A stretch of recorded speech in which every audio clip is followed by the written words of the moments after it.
I don't have the words to tell you that I think I lost my way.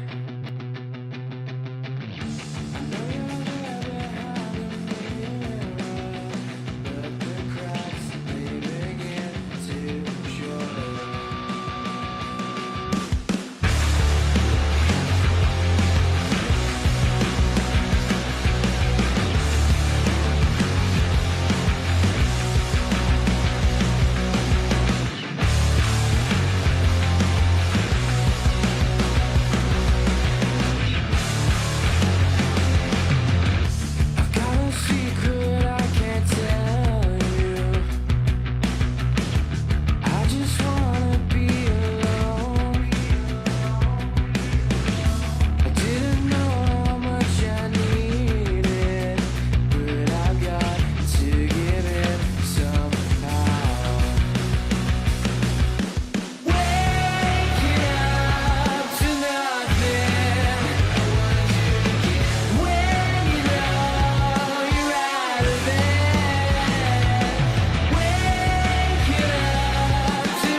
tell you that I think I lost my way. I know you're there behind the mirror, but the cracks they begin to show.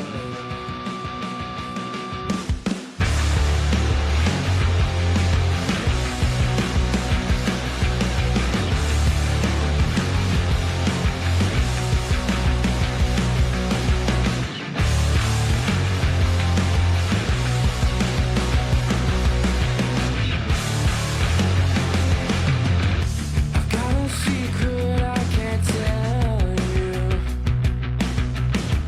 I just wanna be alone. I didn't know how much I needed, but I got to give it somehow. Waking up to nothing. When you know you're out of bed, waking up to nothing. I wanna do it again.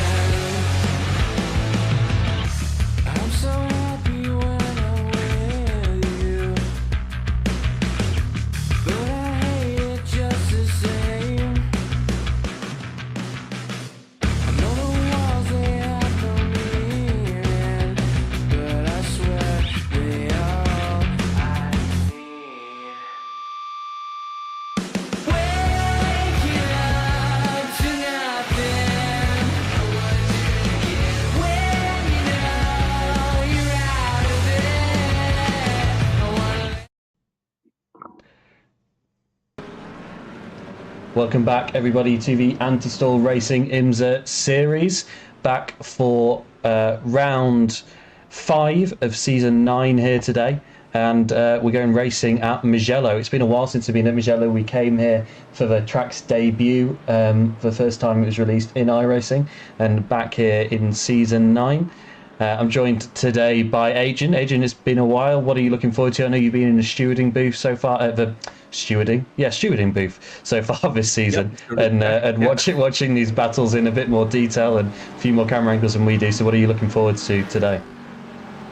I'm looking forward to stepping back and enjoying the racing, getting to talk more about the racing and getting away from the chaos that is the stewarding booth. Yeah, definitely. It's I've been in there before, as I'm sure you know, and you can spend a lot of time looking at one incident, and then there's just a backlog, and I often jump down and join you guys for a little bit after the race, and you're still on like lap 2 or something if it's a pretty chaotic race. So we can just enjoy the racing a bit more on this side of things. Yeah, it's always so fun when you have a chaotic start and you're like, okay, we're caught up, and there's 4 more things. Oh, wonderful. Okay, Yeah. we can be here a while. All right, so like I said, here at Mugello, this is a last round with both classes until we go to the single round classes, and obviously we've got a couple more joint class rounds at the end of the season as well.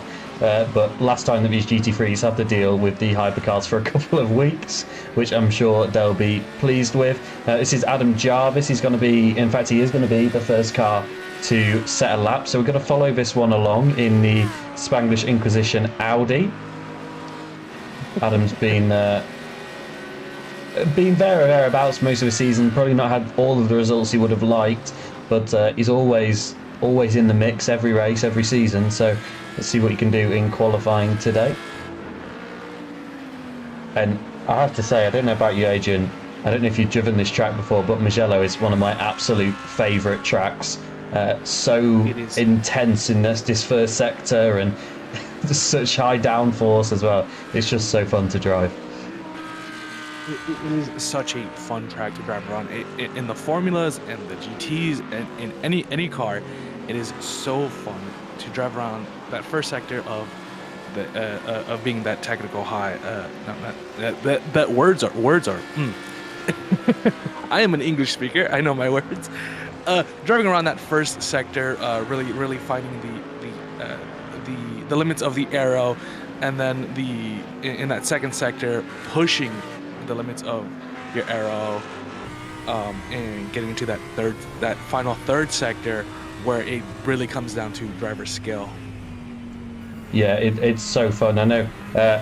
For those of you who aren't in the Discord server, there should be an invite link in the description, but I'll tell you about a little challenge that me and Andy have had, and a few of our other staff members have joined in on it, where we take the 2021 Mercedes Formula 1 car and hot lap it around here, and it is ruthless. The track is just non-stop. It's one corner after the other, especially when you're going that quick, and we're going to see that a little bit in the prototypes. Obviously not as quick as that Formula 1 car is, but it's so fun to see high downforce cars really going around Mugello at full pelt in qualifying. And Adam Jarvis was first across the line, but Vincenzo Soroche set the first benchmark time. That's a 1:47.2 to start off the day. It's a nice lap time. In fact, it's a pretty good lap time. He's a chunk ahead of the rest of the field as Vincent Ossoms dethrones him at the top, though.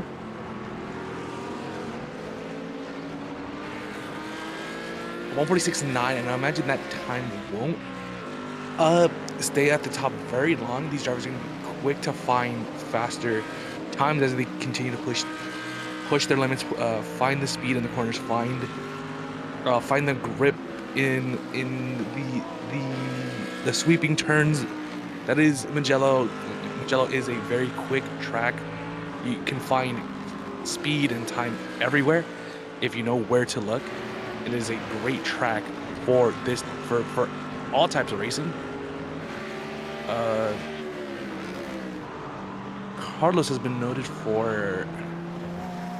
Is he marked as? I think he's probably marked as pro, and he was brought down into the AM category, wasn't he, before last week's round? So that's just a notice for the drivers. Carlos should be in the right category on the broadcast. It's just so drivers are aware of what class he's in. So for anybody that's not raced with us before, you guys don't see it on broadcast because we cleverly edit these things out, but in game all of the drivers' names are edited in the league to with a little prefix that still be free AM or P Pro, just to dictate whether they're in hypercar or GTP, or whether they're in GT3, and then whether they're in Pro or AM within that class. Because often when you're driving behind, if we didn't have that, you wouldn't know whether you actually are racing that car and how everything works. But also for this season new, we've got most of our cars running the sticker packs on the rear of the car, so you can kind of see one a little bit from a distance here, but we've got little Pro and AM stickers on the back of all of our GT3 cars, and then we've got the visor strips that you can see quite clearly there on the 316 of Sven Elmers, that little visor strip saying that he is in Pro. So lots of cars will have that on, and most cars should have that on. And I think next season we might do some number blocks and stuff on all of the cars as well, edited with some series branding. But that's all to come next season, hoping that's going to be announced soon. I know the website's been down a little bit, but the website should be up soon. We made some progress on that this week. Our race director and in-house technical expert Andy's been working on getting the website back up, and it will be up soon with a new link, a new nice link, I have to say. Yes, our tech wizard has honed the spirit of the tech socks, and I'm gonna get a message for that later. I'm gonna get a very message for that one later, but it's a good joke. I wanted to mention the Pro-Am thing again, because not only is it to notify drivers who they're racing, it is also a dictation of skill. Because if we feel a driver is not necessarily better or worse, but if we feel that they will perform better in one category or another, we will move them to Pro or AM, and that can show the drivers on the relatives that this driver, for example, if we're with GTs and you're a Pro driver and you see an AM driver in front of you, you can make an assumption that about the driver's skill level of how you can proceed through the next corner. Not to say that amateur drivers are bad. It's just the level to expect with these drivers. Yeah, I mean, like you say, it's not necessarily outright pace. Like we've seen AM drivers that have won overall podiums, and I think a few seasons ago we even had a GTP AM driver win overall the race. So it's more it's just about and I think the pro drivers, the AM drivers are often as quick as the pros, but I think it's the pro drivers are also consistently that quick, aren't they? I know when Amy looked at the Amy, one of our stewards and admins over at Install Racing, had a look at the lap timings from several sessions and several races and qualifyings that we'd had so far in the season. So that would have been the 4 rounds we'd had so far in the season. And Amy looked at all of that to just work out what the sort of average performance of everybody was. And we identified a few drivers before that were on the margin. And this time we didn't promote anyone up to pro, but that's just because we felt like wasn't the way to do it. It was best to bring a couple of people down into AM. So that brought Jose Carlos Villarejo into the fight in GT3 AM, because he was struggling a bit in pro, but he's been thereabouts with the AM cars, and you can see he's not quicker than the AM cars, because we've got a couple of AM drivers ahead of him today, in fact 3 AM drivers ahead of him today in qualifying. So it's just to add a little bit more competitive racing in all of the classes and try and make sure we've got action packed and good title fights, and everybody's able to race people, because the last thing we want is somebody in pro that can't race anybody in pro, because then it's no fun for them and it's adding no entertainment value as well. And it's no fun, and it can kind of crush a driver's spirit a bit to not be able to keep up with with drivers that you should be able to keep up with. But then and you know, we say demoted to but there should be a better word for it. Getting put down. I don't know. Getting put into that category, it shouldn't like be seen as a negative, because we've done it to drivers and they have been absolutely crushing. Yeah, absolutely. And I mean, you can. Awesome. Sorry, I was just I've just put the I ratings of all our drivers up on screen, and you can see, like, these AM drivers are not. It's not. We're not talking about like iRacing rookies. Like, some of these guys are still pretty rapid, and the I rating on them is pretty high, which just shows you they are consistent and they are quick. It's nothing to do with necessarily just that. It's just about making sure everybody can come and have a good time and race who they want to race. Because in the past, when we've had the single classes, you have people that are struggling at the bottom. They're not really fighting for any prizes at the end of the season, and it disinterests people. And it's great to have everybody almost be able to fight for some sort of prize at the end of the season. Yeah, and it's because we do give out prizes to our top drivers in each category. Each category. Yeah, I think there's there'll probably be about, of the 60 drivers that we start the season with, I think in the end about 25 of them or something, 26, whatever, will end up with a prize at the end of the season as well. And that's part of the reason why each class is so competitive throughout the whole season as well. Yeah, because these drivers are fighting for something tangible.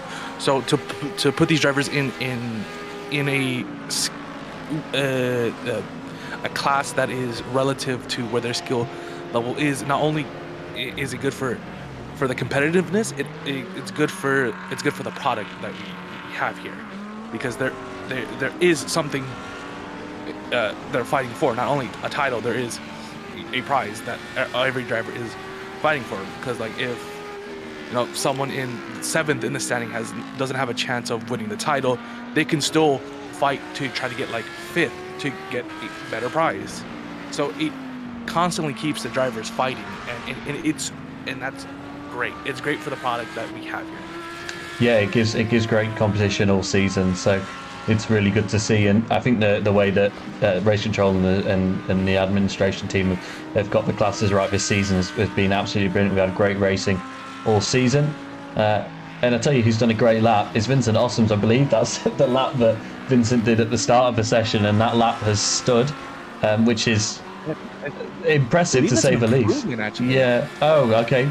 Improvement for Vincent Ossoms then, but still at the top in that Porsche. I believe they had a 146.9. Yeah, I think they did. Yeah, you're right. So it's at least half a tenth improvement, isn't it? And that has actually given him back pole position, because Daniel Morphy went quicker than Vincent's previous lap, I think. So it is great to see just how competitive this top of the field is, where we've got the top 8 cars less than a second apart, and that front row less than a tenth splitting them. And congrats to Vincent as well, because that is a mega lap to put Vincent so high up the leaderboard, because the next nearest Porsche is Kevin Kuiper's down in P9. So I know we've not got many Porsches, but it's always nice when you see one car from the class, from the group, outperforming the rest. Daniel Morphy's done a great job. Daniel off the road there. I was going to say Daniel is running a police car livery. That's what he was running on one of our stewards' livery thingy majiggies, but it's not showing that for me. And that might be because my trading paints is not open and hasn't updated since last week. So I'm just going to open that in the background. I can also say that your numbers are turned off. Yeah, because your numbers are turned off. Yeah, I think Daniel, not Daniel Morby, I think Albert Prima watched us back to check if his car was right. And Albert, I promise you I tried again to change some settings, refresh the paints, everything. I tried again and couldn't get them to update. I don't know why you're having issues, because everyone else can see it. Yeah, it's really weird.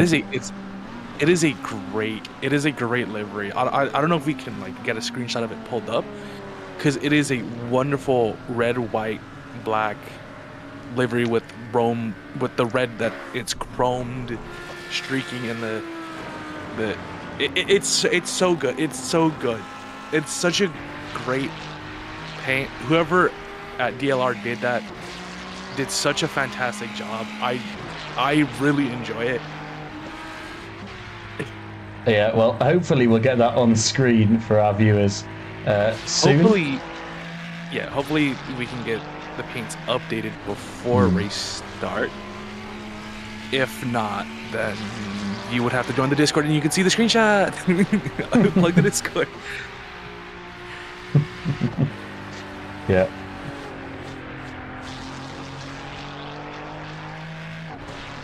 Right, that's going to be it for GT3 qualifying. These guys have had the checkered flag, getting ready to go in GTP. I was just waiting for a couple of drivers to finish their laps. Oriol Falk is going to be the last one across the line, but it's a couple of slow sectors for Oriol, so I don't think we're going to see any improvement from P5, and there's not as 4 temps down. So Vincent Ossoms will start on pole position in GT3, followed by Daniel Morphy on the front row alongside him. Vincenzo Soroche, Jeffrey Ross, and Oriol Falk make up your top 5. We'll go through the standings in full. When we get to the warm-up, we go through our grid as usual, but we're getting ready to go in GTP, and we are gonna do it. We're getting ready to go. The GTP field is slightly reduced because I spoke to at least a couple of drivers who told me in the Season 9 chat that they're going to go out and enjoy that lovely weather that most of us have got in Europe today and have some barbecuing. So I hope they're watching along. Seb, we're talking to you there. I keep hearing something about barbecue. Is this a running gag, or is there something that I think it's just that everybody wants to have a barbecue, right? In is like it just nice sunny weather. Yeah. Like we don't get nice weather here very often, especially in the UK.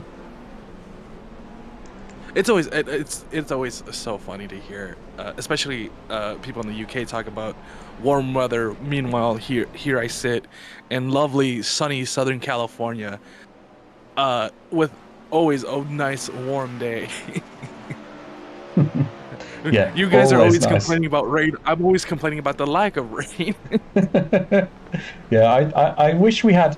The thing is, the problem with living in the UK is all of our houses are built for the cold weather we normally have. So as soon as it gets even remotely hot, and it's so humid here as well, it's just completely unbearable to be inside. So I think that's partly why everyone's out there trying to enjoy the weather a bit today. Let me take a look, because I was gonna ask you what is the weather out there, but you're gonna tell me units I don't understand. I think it's about 24 Celsius. I don't know how you convert that to 24 Celsius is about 75 off the top of my head. 77 and cloudy. Oh, what a perfect day. What a lovely day. It is nice. It's very nice outside.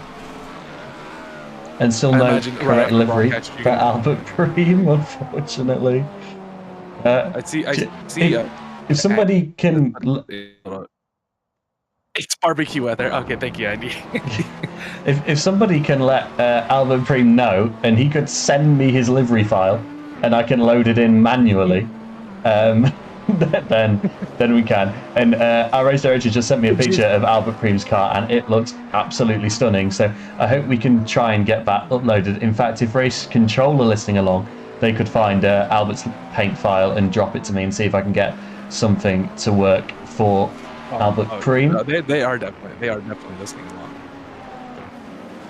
And I'm just in fact wondering if Casper's livery is correct, or whether this is a BMW issue that I've got with my paint sticker pack. So I'm going to just try adjusting that.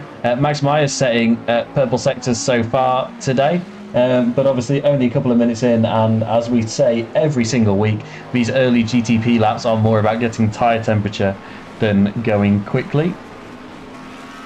The first 2-3 laps are all about getting tired, getting not only getting tire temperature, maintaining tire temperature, because it is quite easy to overheat your tires. So it's about getting the right temperature and maintaining that temperature across the lap.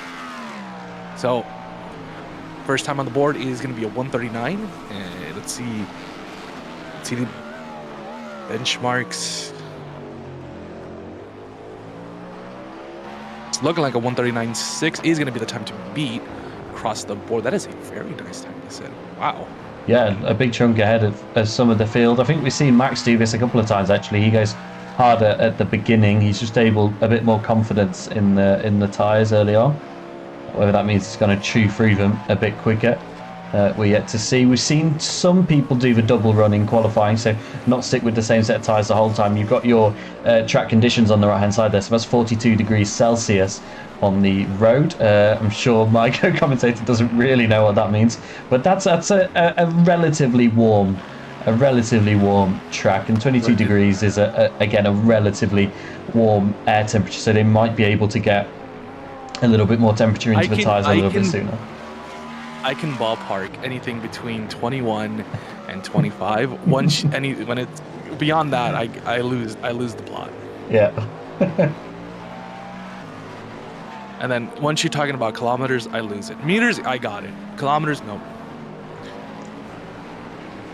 All right, everyone. I'm going to briefly put some not very pleasant looking graphics up on your screen while I quickly reload Albert Preem's livery and see if me deleting the decal pack will have fixed that. I'm not too hopeful, unfortunately, but let's see if we can get it to work.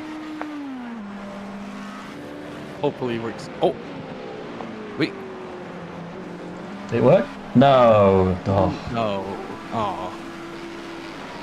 It looked like for a split second was it, but that's not it. Yeah, it's so weird. We've got the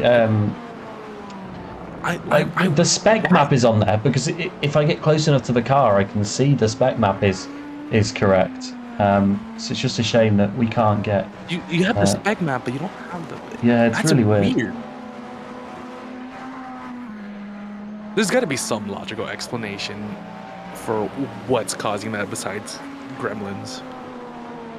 Yeah, there must be something somewhere. I mean, Andy's typing a message now, so we'll wait to see if he's got an idea. Try deleting your paints folder after the race. Yeah, that's the next step, Andy, I think. But Andy, that's after the race. We want a solution now. Oh.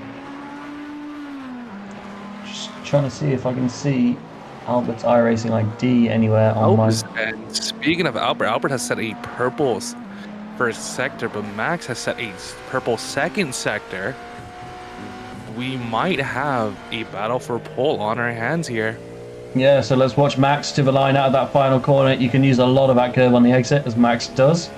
Going to be a run to the line now for Maximilian Meyer in the Cadillac, currently at the top of the field. Can he go quicker? Yes, he can. 7/10 quicker at 36.8 for Max Meyer, and Albert Preem's about to do the same. Preem across the line and slots into second place at 37.0, and Ayrton Kooijkoven goes to the top with the purple final sector. Look how close it is on the front row at the moment. That's what we love to see. in out of nowhere with an RKO to take pole. Oh my god. Oh, apologies everybody for these small dips in connection that I appear to be having to the session.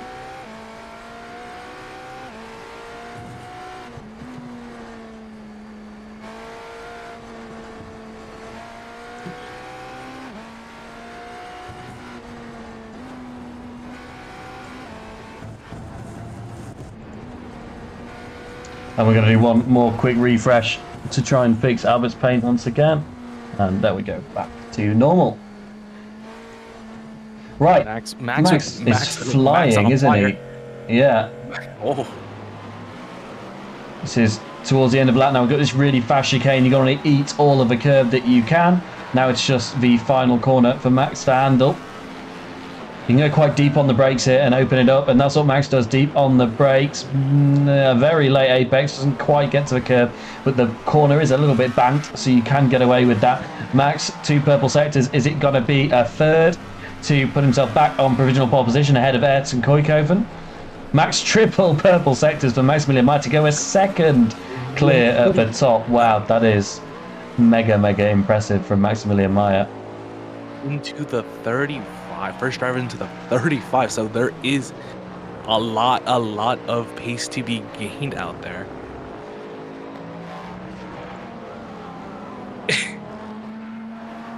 That's not the right livery for Albert Preem, but it's a livery. We're getting there.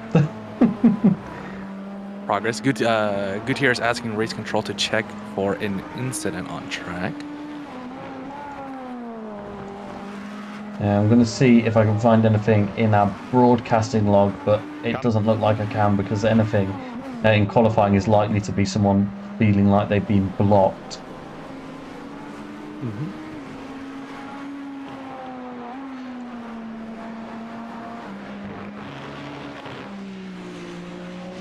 Just want to point out for Brody Maynard as well, he's running a tribute livery to the father of a friend who unfortunately passed away recently.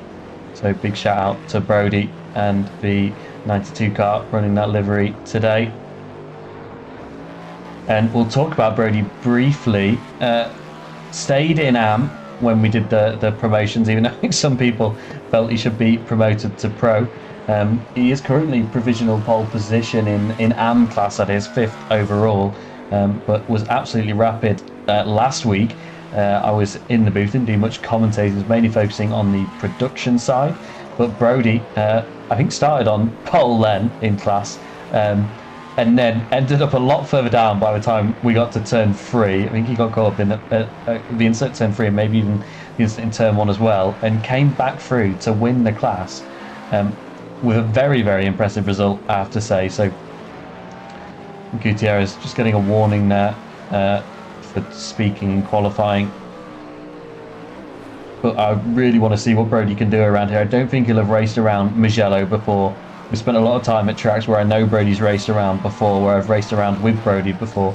So it's going to be interesting to see what Brody can do here today at Mugello.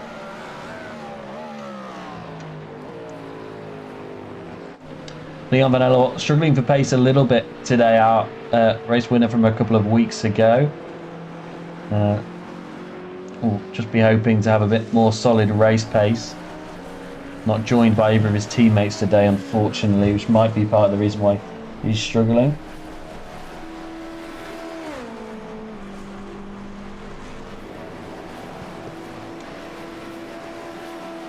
Right, I've got a download counter on Trading Paints, so hopefully it's downloading something.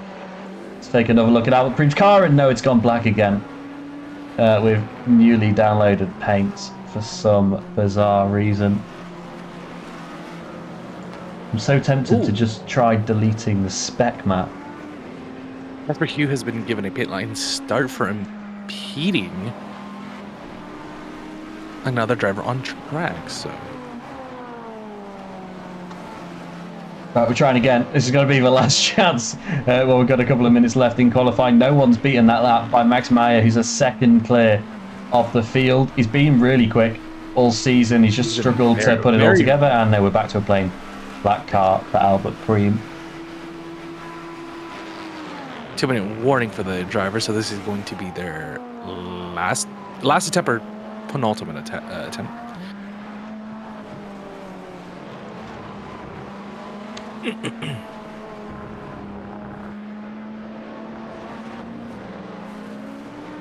I can't wait for it to just like pop with like 5 minutes to go for absolutely no reason. I don't even understand why. Like I've just loaded up the paint file and I have the right paint file for that BMW. I have no idea why it's not loading the right paint. This is getting very, very frustrating. Maybe when we go to warm up, I'll throw a little brake clip up, and I can quickly root around in my iRacing settings folder, see if there's anything else I can change to try and get that DLR livery showing on that BMW. Because it is a livery worth a shot.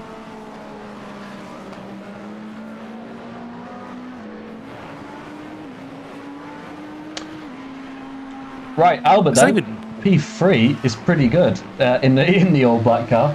Can he improve? Daniel Renekes just had a couple of greens, but it was a yellow to open the lap, and it is an improvement, but still 6 seconds off the back of the field. I don't even know if he'll hit 105 at that pace.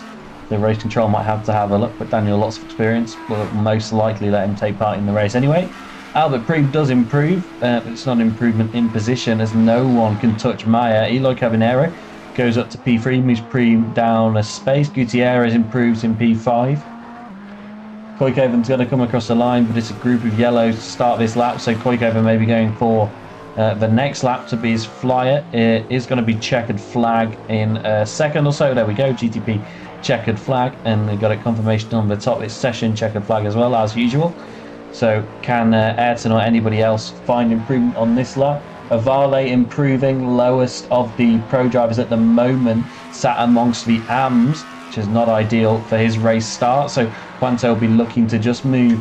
I don't think he needs much, actually. I'm trying to look at the best lap times. It'd only be about 4 temps to move himself up. So a couple of greens could do that if Avale can string the full lap together. To the line for P11 right now, and number 27. Doesn't improve, unfortunately, for Avale. Daniel Reneke looking like they're going to improve a little bit there. We can hope, we can pray. Daniel Reneke through the final corner. Can he move a little bit closer to the rest of the field for his sake and ours? Billy Monty across the line doesn't improve. That was expected from those 6 times. Reneke across the line does improve. About a second. So he's finding time. Yeah, I think he just couldn't. Maybe a few more laps and he could have got a little bit closer. Preem goes faster right at the end. We missed that one. Up to P2 for Albert Preem. That's very impressive. Koikeven was still going, but he's pulled over. Ben Groneveld is still going though, but pulls into the pit lane. Nicoli Monti has pulled over as well. So that's session over. GTP, Maximilian Meyer will start on pole position alongside Albert Premet and Koikeven, Eloy Cabinero and Gutierrez make up your top 5 going into the race. Right, we'll be back in just a moment.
All right, we are Back, everybody. Apologies for that. Just trying to see if we could fix that issue, and we've still got on-screen display because, of course, we do.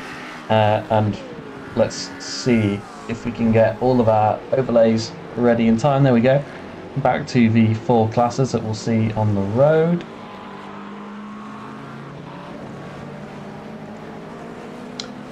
And let's try and find Albert's. Nope, still black, of course. It's so weird. I'm genuinely. Oh, it flashed for a second then. It flashed. It wants to do. It has the file. Yeah. Yeah, because the spec map is there. I can see it. Yeah. That's so bizarre. And if I open the TGA looks right. So I have no idea why it's doing this. I will probably try some sort of reinstall of iRacing at some point in the next week to try and fix this, because it would be so nice to have that livery on that car. It's always fighting at the front as well. It'd be a real shame to not have Albert's livery. Oh, and off the road goes one of our cars. So that all the cars can pack up and everyone knows what consistent speed to try and aim for. We also asked the GT3 pole sitter, so that is Vincent, today, to leave roughly between a 20-25 second gap to the hypercar field. And as a final note, car number 16, Casper Hu in the hypercar class, will be starting from the pit lane. And I think Andy is talking. I don't think you can hear it on stream. I know. I heard him. Yeah, I heard him quite audibly. I think because I've got my headphones plugged into a different place than usual. I don't know if I mentioned this on broadcast. Sorry if my mic doesn't sound brilliant. I'm in the process of moving back home after finishing uni a couple of weeks ago. So everything is most of my stuff is currently there. I brought everything I could fit in my car, and I'm plugged into my dad's rig. So not everything is quite set up, and I may or may not have stolen my dad's mic and taken it with me to university because it was better than mine. So that's why there's no mic here. That will be fixed by next week, I assure you. You sound good to me, but I have not heard how you sound on the stream. Let me take a look at this. And so, I think Adrian, you were there for this. I think we did a little bit of fiddling before the session to try and get this webcam to sound a little bit better, a couple of settings in OBS, and moved it a little bit closer as well. So hopefully the audio is slightly better.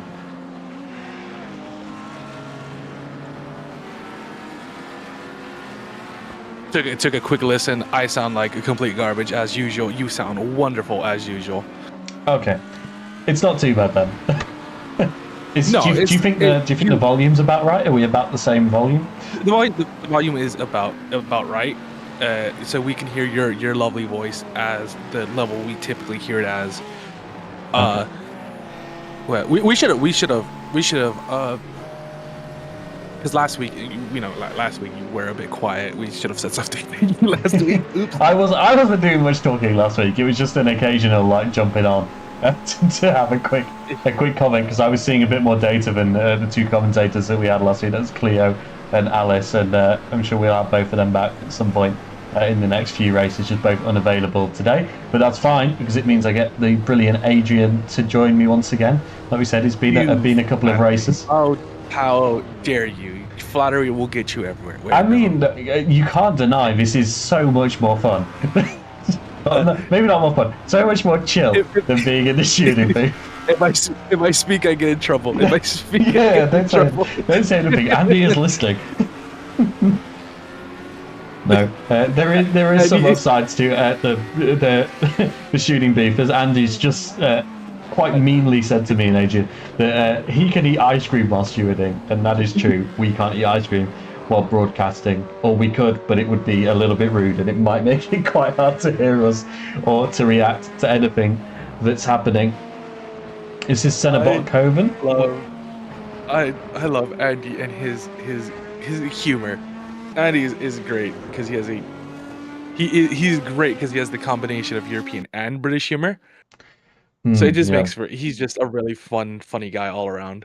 And people would get to know him if they join our Discord. Link in the description. Yeah, we're always looking for new stewards and new commentators. So anybody that wants to get involved, the link is in the description. And like I said earlier on, the website should be back up soon. Andy's just sent me an ominous little clip for us slandering the broadcasting beef. I don't know if he said that. What did he send me? He sent me an animated penguin lifting a gun into frame. So let's not comment on that too much. He's going to get annoyed if we speak about too much. Right, Max Meyer's going to go on Edge before we get too serious. He loves to. Yeah, we have great fun here. We're not too serious. He loves to mess around with us and take run with a bit if nothing is happening, like in a warm up, or if quali's a bit dead.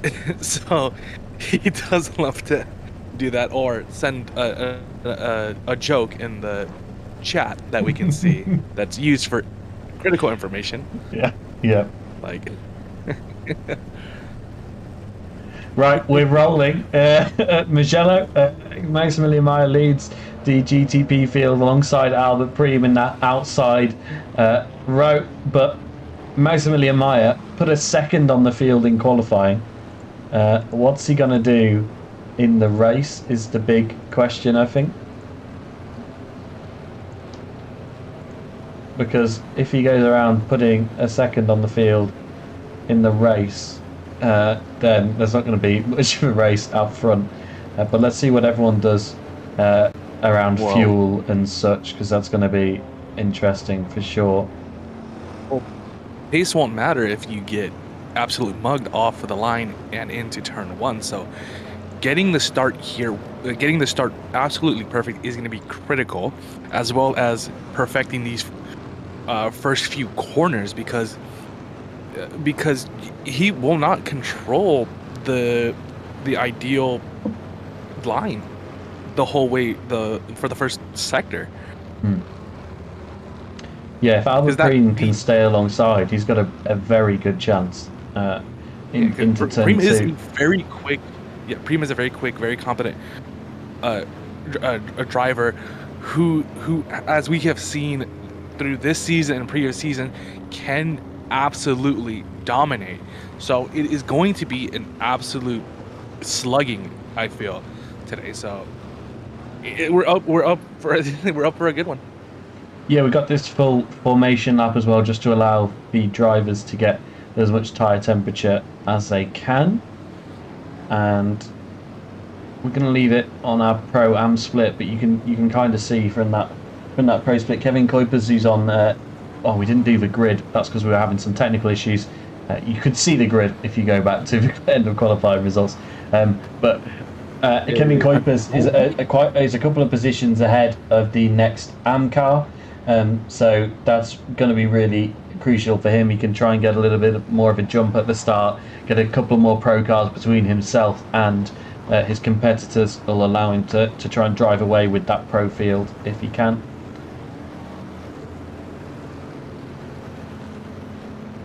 And looking to the GT field, drivers to watch,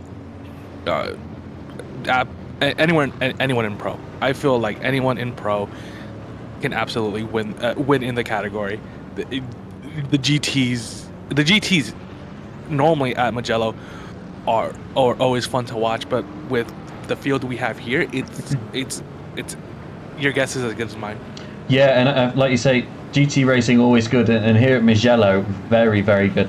We've got that huge long straight you can see on the track mat that we still got up at the moment. The run from the final corner all the way down to turn one is so long, and you can get some mega slipstreaming in GT3s down there. You need a long straight for slipstreaming to work in GT3, and Mugello has a long straight.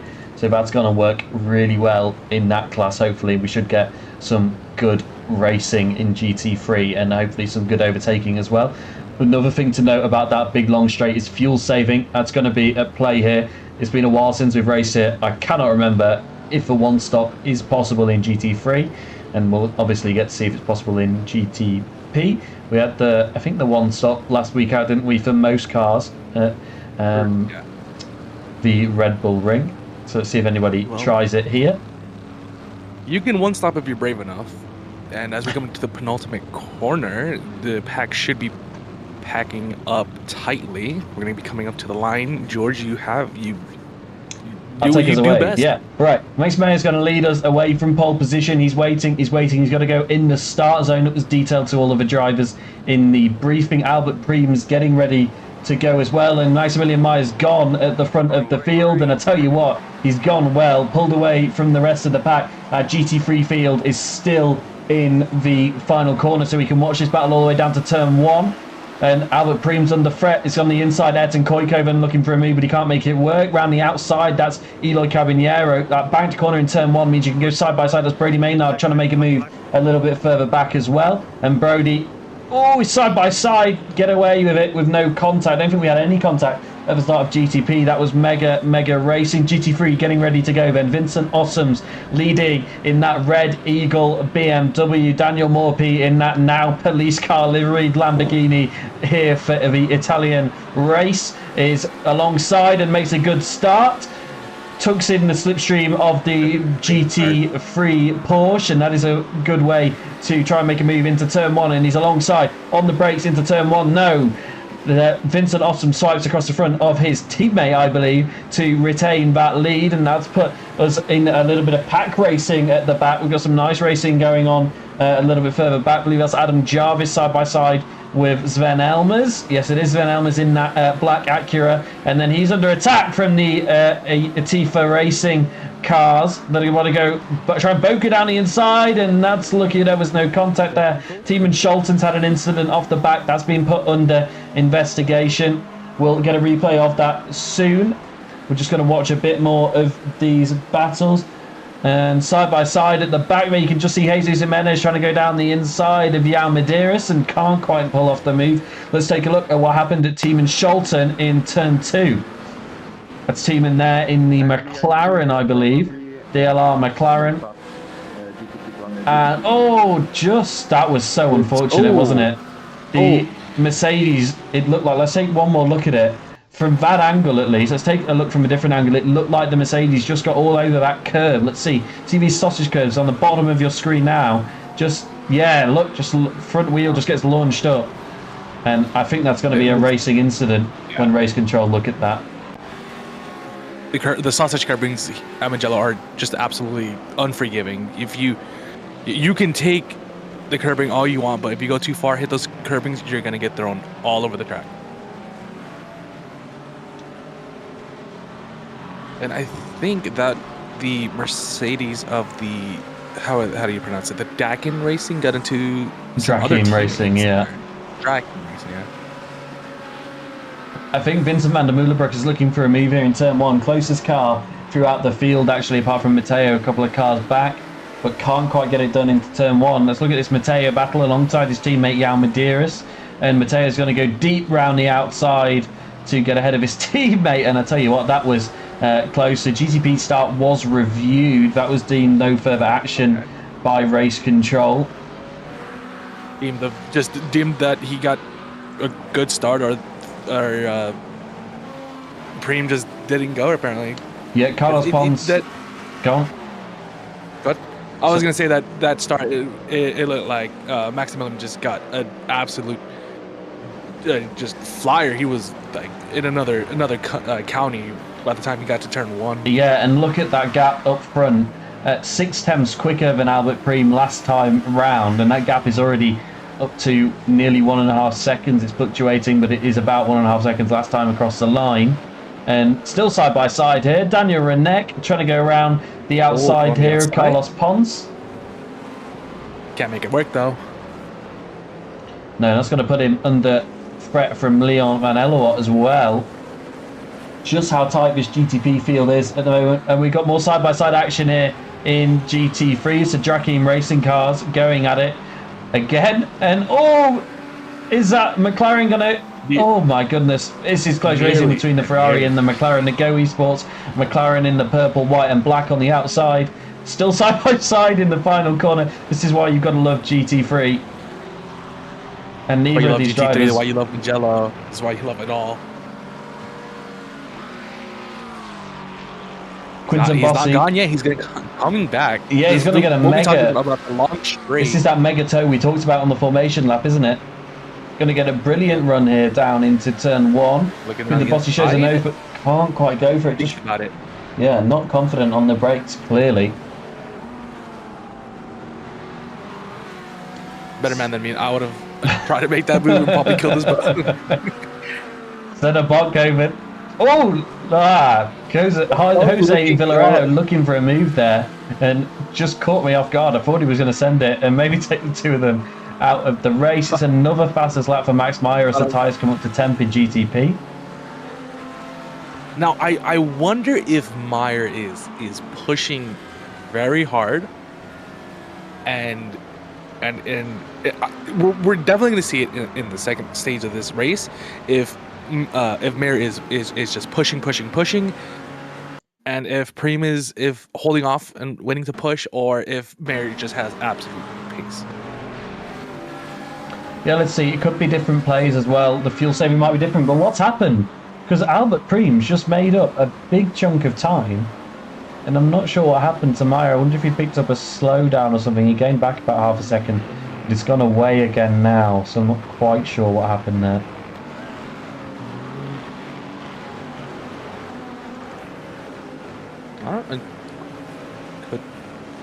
Could be the iRacing flying to us.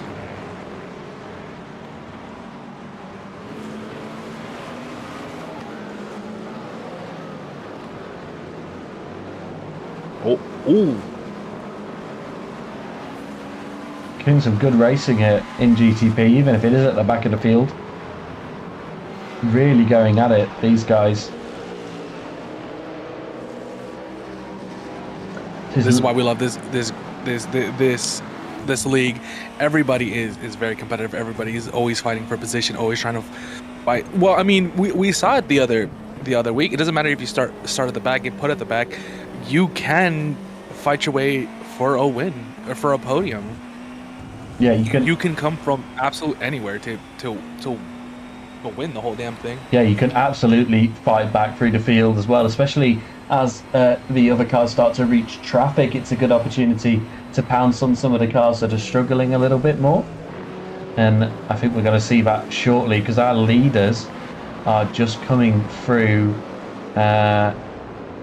the first sector, getting into the second sector, and the GT3s are just coming through a couple of corners ahead of them. They're going to, if they don't hit traffic by the end of this lap, they're going to hit traffic by I'd say the end of the second sector. Well, yeah, they're coming up very quickly. I wouldn't be surprised if the leader at least hits them before the end of a lap, and if not, definitely by the time we get to turn 1. This could be lucky for some of these GT3s who are going to get passed down the straight rather than in the corners at the end of a lap. This is going to be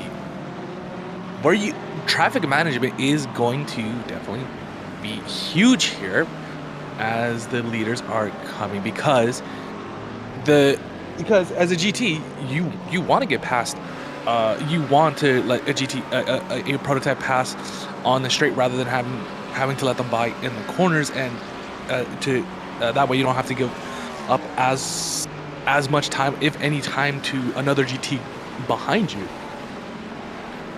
So this can be a huge break for some of these GTs being passed on the straight here.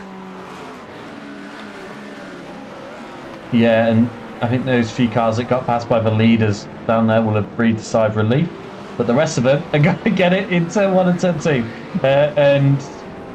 Sector 1 and Sector 2, so that's going to really spice it up. Brady Maynard, look, you can see it's so difficult to pass through some of these corners in GTP. Just really struggling to find a gap to go past the DLR McLaren.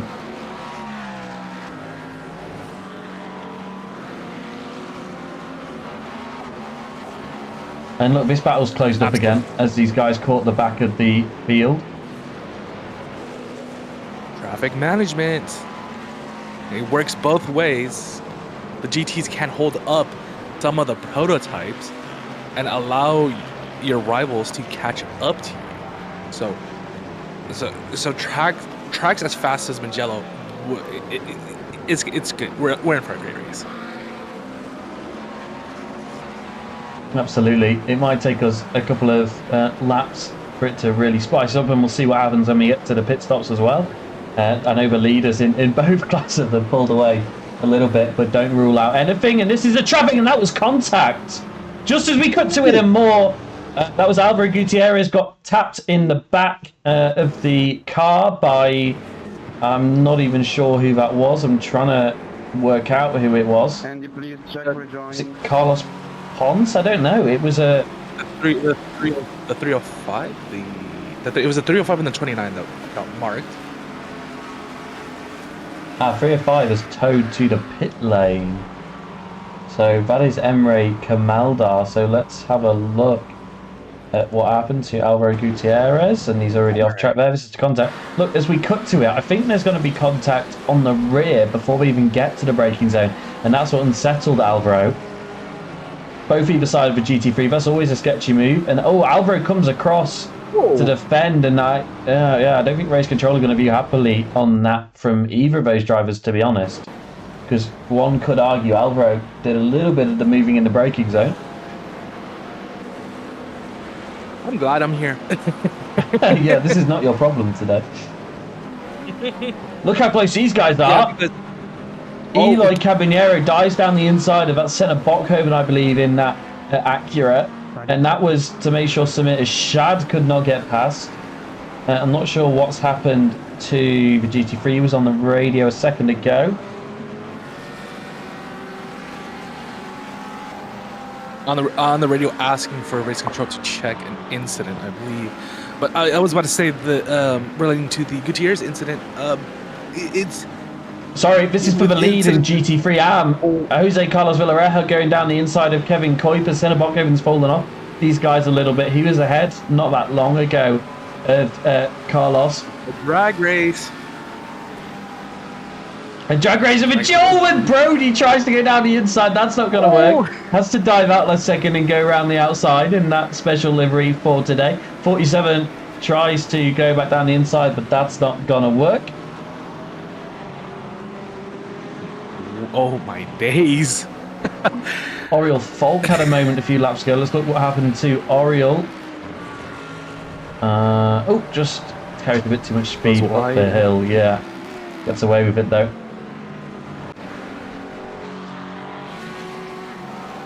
It does a great job of keeping it straight, keeping it on track. This was how Jose Carlos got past Senna Bockhoven. Just got a good run down the back, down the straight. It looks like, and into turn one, late on the brakes in the McLaren, and gets past Senna. That was the move that put him in contention for the lead, which he then took a couple of laps later. Warning! A warning for Varley? cross-class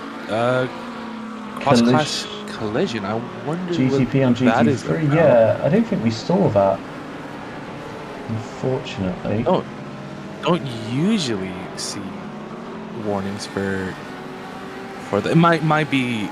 It might have someone been getting after bored. he had the collision. Contact with the 97. Was that maybe after he'd had the spin or something? I don't know, and he was recovering. The 97 is. I might even attempt to pronounce Portuguese.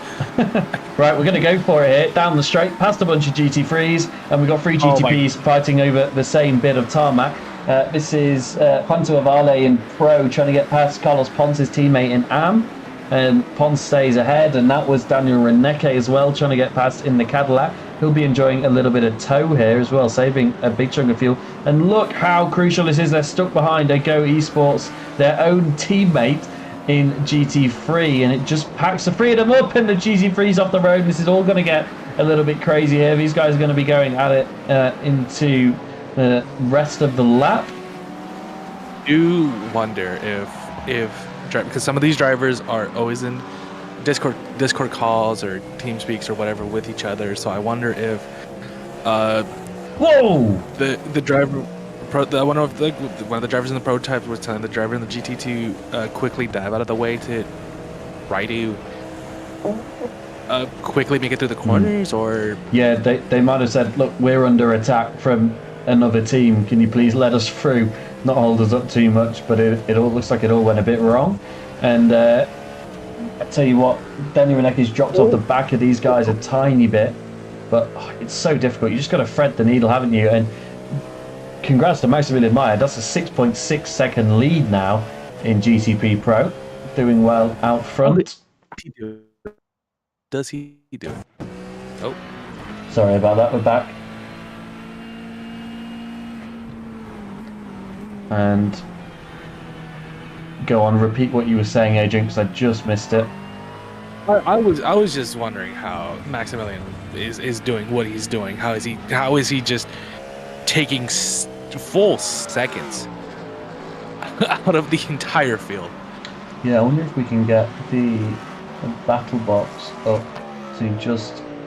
That's not much use to us, but if we could get it to show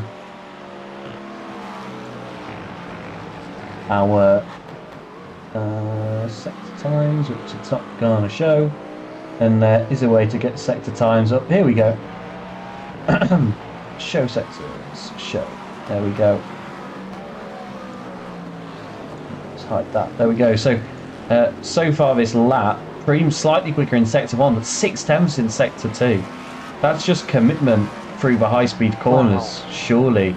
And that is such a huge amount of time to gain through there. That has to just come down to just faith in the car.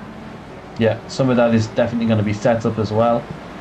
But let's see how the fuel burn is as well, because more downforce means more drag, means more fuel burn. So Meyer could have to have slightly longer stops than Preem. And yeah, it's all in that sector 2. Look, because Preem also quicker in sector 3. Wow. So part of me wonders if it's, you know, just when you go into second sector, you can see the little red dots on the track map. You have the right-hander into the left-hander and then into the right-hander again. And it's all such high downforce, high commitment, high speed. It's almost like Max is just really committed through there and he's clawing all of that time back. But that is very, very impressive. I do wonder if it is all in that sweeping right into coming to that, not quite a chicane, but that right-left. Takes a lot of curve on there, yeah. Like here, I just wonder if he's just flat out fully committed to it. That was good though. It wasn't flat out, but took a lot of curve and the car took it quite well. Yeah. And he set a purple sector 2 van as well. There's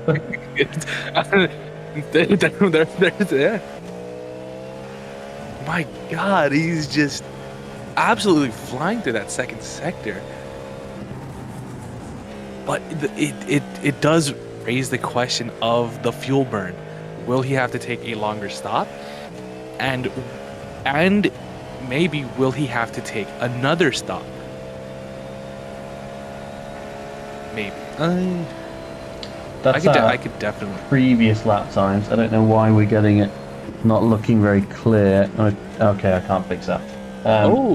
But there you go, you can see just how much. Oh, but 8 tenths on lap 11. That's a 20-second time penalty for Alvaro Gutierrez. Moving in the braking zone. That's what we said, wasn't it? Race control will not look kindly on something like that.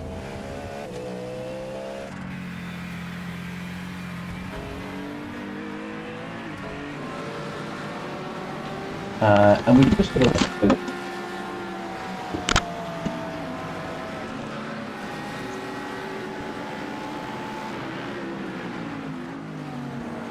Apologies. We've just come away from Max Meyer, but we're just going to quickly go back and just see that commitment through this section again. We missed the entry because my microphone fell off its stand. Just so quick. And that gap is 8 seconds nearly now there. Just clicks over 8 seconds. Rapid pace with Meyer. Just all over the curb, all over just... It is insane how fast he's going, how fast he's able to take that sector. Right, this is how Alvaro Gutierrez got past Leon Van Elewot, deep on the brakes into the hairpin, sort of on the back end of the track. It's not a usual place for overtakes, but confident on the brakes, and Leon clearly struggling in that Porsche today. Deep on the brakes, and then Leon did go a bit wide into the corner.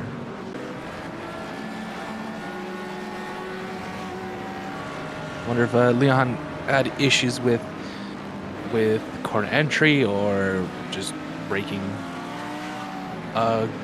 Gutierrez black flagged for what? I don't know. Incident points? I haven't got. No, surely not. I can't see that. I don't know if you can see that in RS control if you've got it open. I don't have those control. Did he get, unless he was given a drive-through for his bad behaviour? I don't think he was, though. I thought he was given a 20-second time penalty. He was given a 20-second time penalty. Maybe race control can tell us what the black flag is for.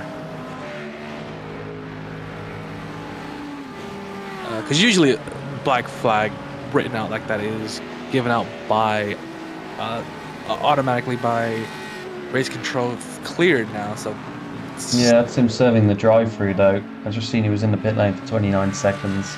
So wondered. Right, another battle here. This is Vincenzo. This is Vincent van der Moelenbroek trying to get the move done on Kevin Kuipers to try and get back in the pro fight. He's a little bit off the back of the rest of the field, but he can't get it done. I see. Gutierrez was given 2 penalties. 20-second time penalty for causing a collision and then a drive-through for the unsafe rejoin. This is his return to a road, and that'll probably be right because he flew across the track and then came back on again. Let's take a bit of a longer term look at it. This is how it started, and then he disappeared for a second, and that'll be why he came right across the track. And I imagine some of those other cars had to get out of the throttle, and then wasn't very controlled, was it? So race control deeming that required a drive-through penalty. They do not take well to anything like that, do they? I'm sure you know this, but Andy and Amy not fans of anything that isn't a very safe rejoin. Yeah. We are very, very much not fans of rejoin safelies, and as we jokingly call them, and not holding your brakes. If you're going to spin, hold your brakes, please. Oh, spinner in the background. Oh, spinning just as in we the back. say that, that's Ariel Falk, who we can't see from this camera. He's towed. Yeah, he's towed. I have willed it into existence again. Oh, I've done it again. What has? Oh, I just carried too much speed. Got on the marbles. Oh, and wow. Oh, that is very, very unfortunate. It's a big hit to the barriers and toast to the pit lane. Who does he nearly? He was side by side with Sven Elmers, I believe. So this is Sven in the Acura. Yeah, wow, I was lucky for Sven. Chose left or right, chose right, and that was the right choice, wasn't it? To avoid the contact. Jeffrey Ross defending from Vincenzo Sirocci, who's slowly crawled up to the back of the other Mustang. And I tell you who's also closed up is Daniel Morphy, now only 3/10 off the back of Vincent Ossum. So these two doing well to pull away from the rest of the field. We've got a proper fight in GT3 Pro, and a proper fight for every position on the podium as well, with that battle behind. I said it earlier. You did. I did say it earlier. This is a great track for GT3 racing, isn't it? And we're seeing that come alive. Took a few laps.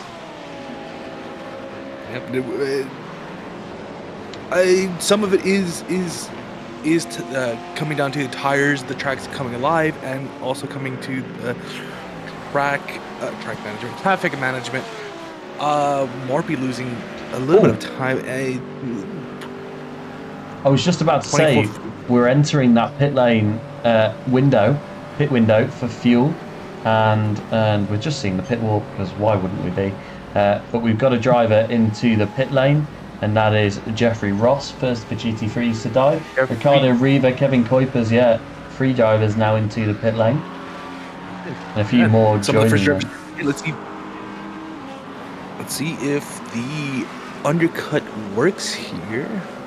So that's commitment to a 2-stop, isn't it? They're not going to be able to make it on one more from here. So let's see if anybody tries for the 1-stop. You only need another couple of laps of fuel, which is still not a small amount, of course. I'd be ecstatic if a GT driver can make a 1-stop break here.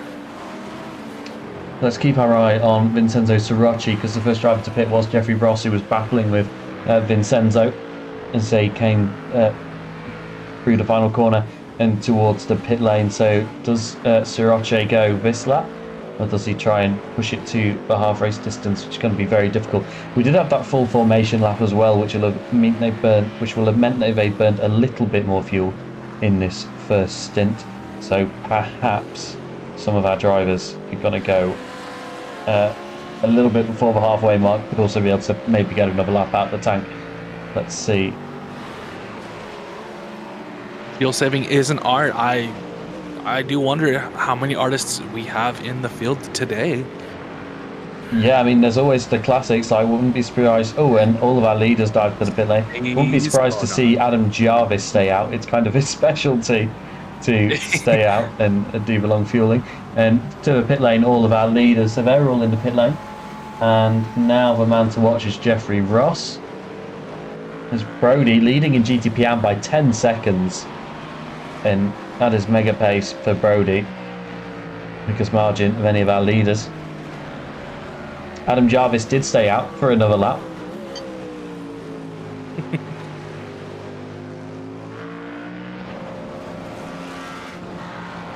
And there he is down pit lane. Let's see if we can get a chopper view or something, because then we can watch our other cars. And they're still in the pit lane, I can tell you that. They're on their way out. There they are, and that's a move done for Jeffrey Ross. Well done, Jeffrey. Well, I don't know if he was ahead before or not. I can't remember what the order was, but he wasn't that far ahead. He was not 2 seconds ahead.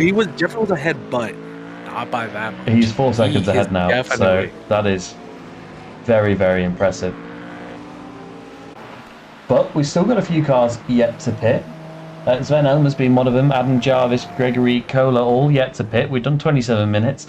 They're about halfway around the track, and it's about a 1 minute 50 lap time for his GT3. So if they really wanted to make half race distance, it would be another lap after this. Daniel Renek is the first of the GTP drivers to pit in sync. We've got a couple more GT3 drivers coming out, of the pit lane there. And this is going to be a battle, isn't it? This is Jesus Jimenez and Quinton Bossi going at it through turn 1. Bossi gets a good drive through turn 2, side by side. Bossi tries to defend but can't stop the charging Jimenez. I was going to say, it looked like Bossi made a few mistakes coming into the corner as Jimenez was coming up. Sven finally coming into the pit, as well as Adam Jarvis. Yeah, so they're about 1 lap short, aren't they, of half race distance. So let's see if this could all come down to when the checkered flag falls, to be honest. It can come down to the checkered flag. It can come down to coasting. It can come down to a lot of things. It can happen. We can see the 1-stop. Jose Carlos Villarejo has taken the lead through that pit cycle in GT3 AM. Still no hypercars to the pit lane. I think some of these guys are going to be 1-stopping. So I wonder if Albert Preem's fallen back because he's been saving a bit more fuel, but it looks like well, Max is coming towards the end of the lap, isn't it? So he's going to be about half a lap short of half race distance. But that, to me, suggests that the 1-stop is definitely possible in GTP. I feel like it's because you and Andy have been saying half distance. I feel like it's a bit more plus or minus because saving saving towards the end does play a factor into it. The traffic, traffic, drafting, hosting does play a factor in it. So we're around halfway-ish. So it's all going to come down to that how drivers perform in the second stint. It's still very possible. We will have to see if these drivers will have to make the second stop. So Brody Maynard pitted a little bit earlier than some of the other competitors in AM. That's worth noting. But like we said, it is a bit plus or minus. So you kind of want to make it to half race distance, but Brody could still make it to the end because we had that full formation. Everybody at the front into the pits, bar Eloy Caballero, who's going to go 1 lap longer. So we'll have a shorter stop, so we'll need to put less fuel in to make it to the end. Andy, please check, please. Myers out at the pit lane. Under investigation, that's a lap 18 incident. That is almost immediately Monty was asking, and it goes under investigation. This is the 3 cars, I believe. Oh, and yeah, well, I can see why Monty would want that investigated. Andy, Because please. that is not what you want to see. Please. Oh, of course. Yes, Monty would have been giving black flags for Unsafe being in the pit pit entry lane. or something, yeah. Is he asking for that to be cleared? I don't think you had a black flag. I think you had a meatball, but that's been cleared. I do not see a drive-through for you. Someone hit me in the pit entry. And Yeah, Andy's trying to clear it, but I think he's saying he can't see a drive-through. That's because it's a black flag, so I don't know if race control can even clear that. If it's a meatball, no. I don't think it's a cleared. meatball, but I wonder if he's got a hold penalty or something. Hold penalties can be cleared. Yeah. Maybe it's not showing a drive-through for Andy, and yeah, be a whole thing. Right. There you go. He's already taken it, so that's why you can't clear it. Okay. All right, Carlos Pons has had a moment. What's going to happen to Carlos? Oh, just gets a bit throttle heavy at the exit turn 1. I wonder if he switched tyres because that thing has no grip. Oh. Yeah, that thing has no grip. He might be on cold tires. Yeah, I'm wondering if he Definitely, took tyres in the pit lane and that's why there's no grip on that car. Right, Eloy wonderful. Caballero has come to the pit lane, so Meyer retakes the lead. Albert Preem's going to retake P2, but a long way down the road. Only 6 seconds actually, so Preem clearly using less fuel in that first stint and having a much shorter time in the pit lane. You can see pit lane times there, very small, but Preem a little bit less time in the pit lane than his rival. I wonder what that comes down to. Just 1 second. And Eloy Caballero, whoa! Edson Koikoven getting back past Eloy Caballero, who did 1 lap longer on the fuel. And is it Eloy changed tyres as well? Because that thing looked like it's not got much grip, or unless it's just these drivers are not used to the fuel load in the back of these vehicles again. But Samira Shadis plays right up to the back of him as well. It might be a combination of both, because Eloy is just not. It's 2 cars. I don't know if confident is the right word for it. It's 2 cars from that team though with the same issue. Yeah.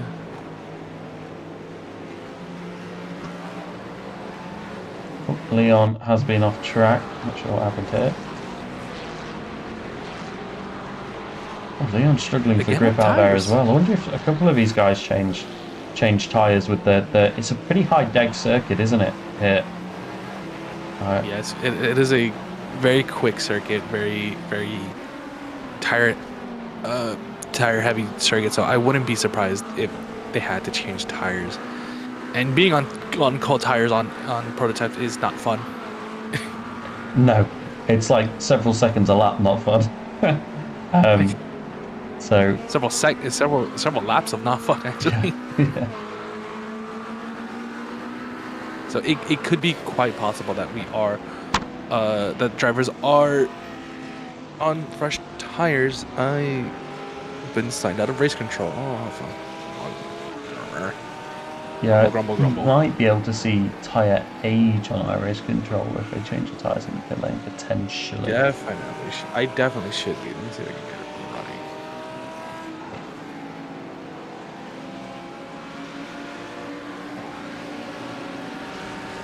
it running. Ben Groeneveld looking to make a move on Daniel Renek side by side. Here we go. Nice little battle in GTP into turn 1. And Daniel Renek sweeps around the outside of Ben Groeneveld. He's got nothing to answer for Cadillac in his Porsche. Daniel Renek, who had a relatively poor start, I'm sure he won't mind us saying, to the day in qualifying, and then couldn't make much progress in the race at the start, has found a bit of pace in that Cadillac and has moved onto the podium as they run right now. Vincent van der Moelenbroek still behind 3 of the AM cars and still looking to try and make his way by. He's going to have to contend with some hypercar GTP traffic.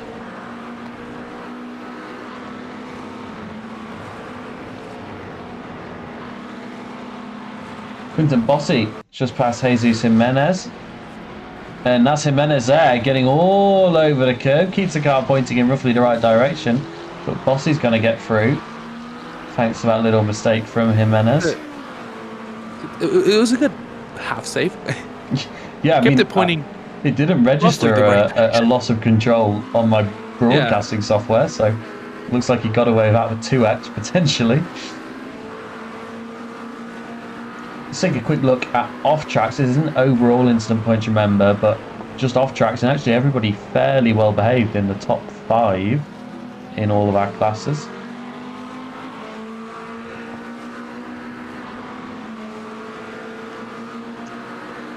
Which surprises me, actually. There are a lot of sections on this track where you can gain a fairly big amount of time for cutting the track and taking advantage. This is not a track where it's easy to get an off track because of those sausage curbs, because of the grass. That's a good point.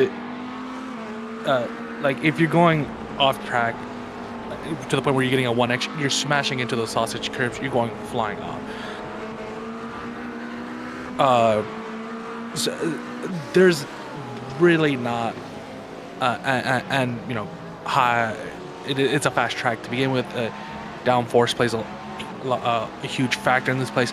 I know of a few places where you could go wide, get the off track, but our drivers have been relatively chill, relatively calm, and now race control is going to hate me for saying that because there's going to be like 6 incidences as Carlos Ponce gets a drive-through penalty for causing a collision on pit entry. Yeah, that's that moment we saw where he ran into the back of, I think it was Casper, and yeah, we did see it. I'm going to see if I can try and we did see it. Find I don't it. recall if it was Casper. No, it was Monty. It was Monty. Was it this incident? No, it wasn't this incident. This is after. No, it was Carlos on Monty. Yeah, it was. Here we go.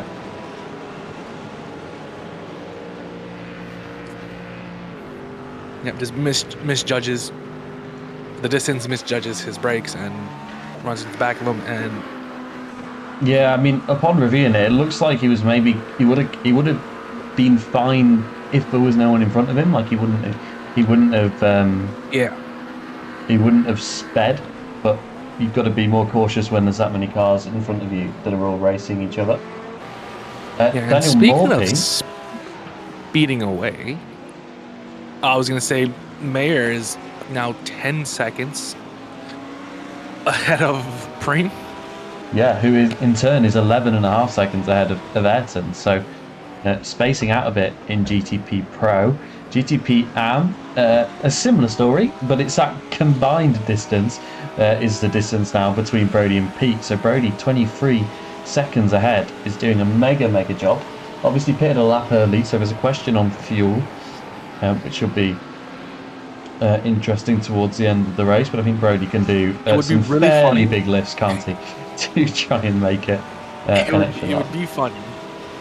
We will. we will get our answer by the end of the race. Yeah, I think the thing is, even with a splash and dash right at the end, he would probably still finish on the podium. Yeah. But obviously, we hope that doesn't have to happen on the days running that tribute livery. No, like we not spoke to about. not to jinx anybody. I would never wish that someone underfueled or someone runs out of fuel. Eloy Caballero closing up to the back of Samir Ashad and has been for a fair few laps now, and it is within striking distance, especially if they get some more traffic like this. Closing? And is there going to be... Closing? Ooh. Oh! Well, I don't think the GC3 saw Eloy coming then, because there was nearly some Race contact. control will and, not look too kindly on that. No, it looked like Eloy had to take a bit of avoiding action, and that's just put him a couple of temps further back than he was, and that's going to make a strike in the next couple of laps a bit difficult. Yeah, I was going to say that it looked like it was closing fast, but speaking of closing fast, Vale closing on words. Cabanero? Caballero, yeah, I believe. Cabanero. Never been corrected. It's closing. The gap is practically non-existent now. You do wonder if he's gonna gank him here on the coming up on the straight. Yeah, this is not before. Actually, now this is Avale trying to get past Pete Greens in GTP AM, so he's just trying to get past an AM car, but he's 30 seconds off the back of the pro field now, isn't he? So still going to get a little bit of a battle, hopefully. It looks like into turn one. Can Avale get past the AM driver on the brakes? The AM driver's got the inside line, got that back corner coming up though, but deep on the brakes, confident on the brakes. That was really well done. That is well done. This is how Daniel Renek got past Ben Gronevel. That's Ben Gronevel just going a little bit deep there as he passes the GT3, and Daniel Renek just cutting back down the inside, and that was move done. Quinton Bossi's got past Jesus Jimenez. We saw this one, didn't we? Teeman Scholten has been off the road though. We missed this. What happened to Teeman? Did we miss this one? I think we did, but let's see what happens. Or I get too confident in that. Oh yeah, we did miss this one. Yeah, just loses it. That's a weird place to lose it like that. Jeffrey Ross has been into the pit lane for his second stop. First of the second stoppers, I believe, in GT3. But we saw this work for him last time and came in a little bit earlier than the others and gained a bit of time.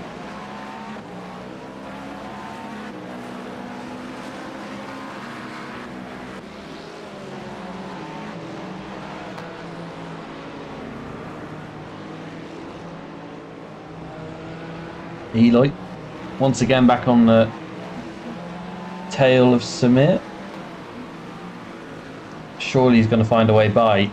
We saw him drop off the back, and then he's made his way back up there quite quickly, and that's a move done. What happened to Samir then? It's almost like he let him by. Yeah. Take another look and just try and work out what happened, unless Samir got loose or something like that. Maybe Samir picked up a slowdown. I don't know. I can't see anything to suggest he did. I don't see where he would have picked up a slowdown. He just maybe decided he didn't want to fight Eloy. I don't know.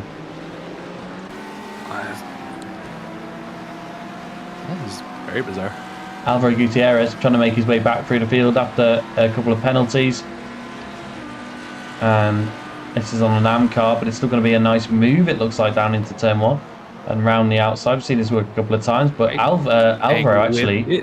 Who is that that's fighting Alvaro? I've lost track. It's Casper who? Casper was great on the brakes on the inside line, but yeah, it's not going to work in turn two though.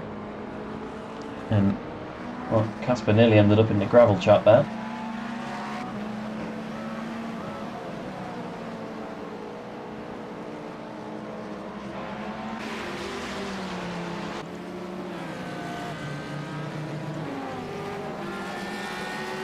Max Meyer still leading the field, and it's looking like light work for him That gets back up to 13 seconds. It did come down to about 5 after the pit stop cycle, but it's really opened up again. Is he still gaining all this time in the second sector? Let's take a look.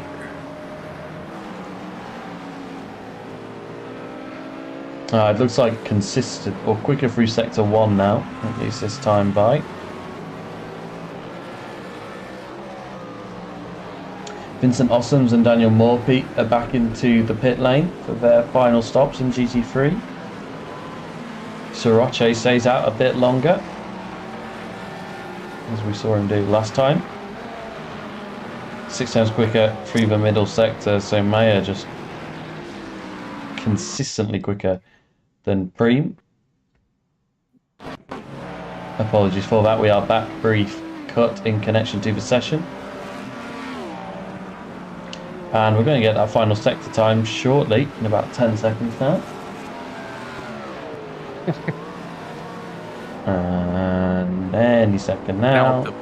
Now up to 15 seconds, the gap. And yeah, look at that, just that's a 1.4 second difference in lap time between those two. Oh my god. And there's no slight on Albert Preem, because Albert Preem is still 8 seconds clear of Ayrton Kooijkoven. So these two have been massively quicker than the rest of the field, but Maya has just had the pace today and no one's been able to match it. Daniel Renek now on the back of Peter Preem's for P2 in class.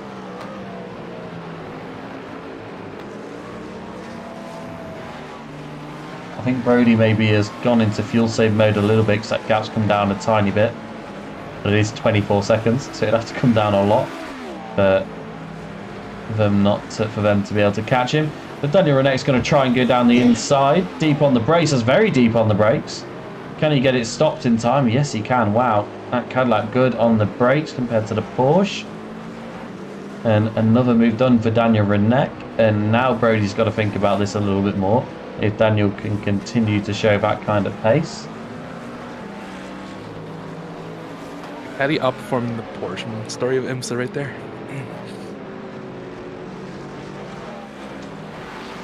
Ooh, little battle here in GT3. This is our leader trying to get by some lapped cars. No, this is Vincent Ossoms who's pit into the traffic, and it's costing him right now.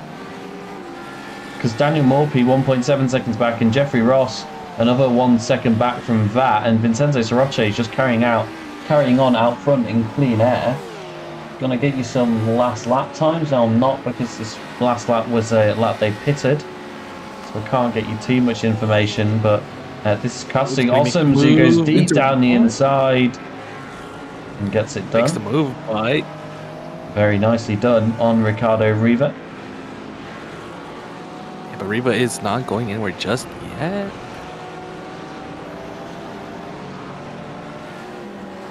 I lie.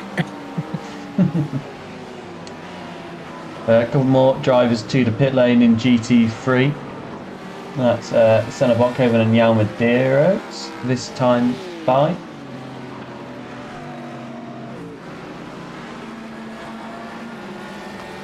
Leon Van Ellerwatt close to the back of Ben Gronevel. He did well. not. I cannot believe what I'm seeing. Mayer has set a purple second sector again. Of course he has. 18 seconds. Sorry, that lead now.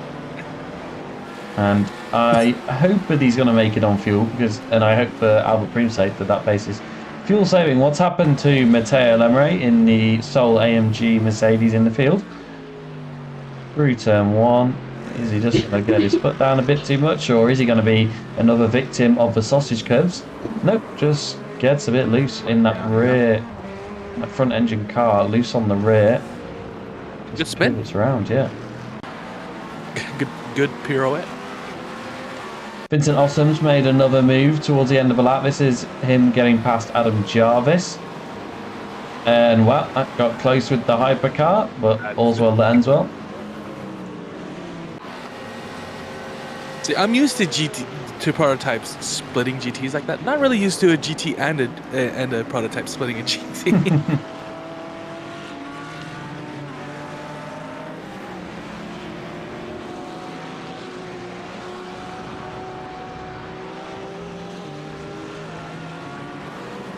We're all watching Vincenzo Soroche. That's the driver who could upset these guys a little bit more.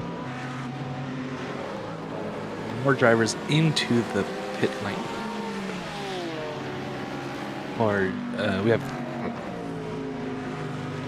Morphy in the police car chasing down Ricardo Riva, trying not to lose touch of his teammate too much, and Jeffrey Ross has closed up to the back of them a little bit. And he has lost touch of his teammate, really. He's about 3 seconds back now. it's a good livery. I love the livery.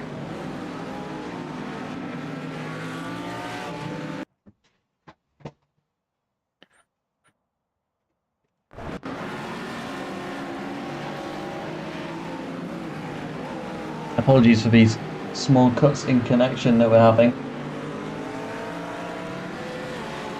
These four so tight in this field, and every time that Daniel Morphy doesn't get this move done on Ricardo Riva, Jeffrey Ross gets a little bit closer, and in fact Jeffrey looks like the one who's got the momentum now to try and make the move a little bit wide for Ricardo, and that's going to let Daniel Morphy get alongside.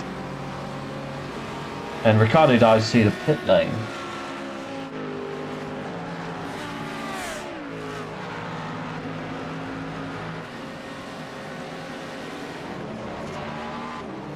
Eloy trying to get back on the podium. Fighting with Koykoven. Traffic playing into the hands of Ayrton here. Just a bit.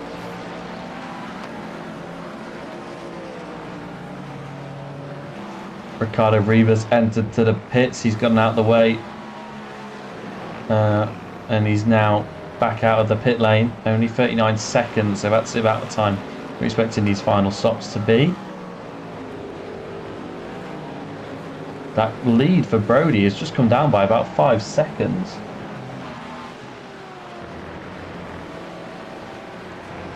Is Brody having to fuel save now? I don't know if he's realised that everyone else can get to the end and he's now trying to save, because that's a lot of time to lose. Or if he just got stuck behind a GT3. But 5 seconds is the... Nicole Monti trying to get past Casper Hu here, sorry. And... he's still with it. He's still there. Oh. He's going to have the... Oh.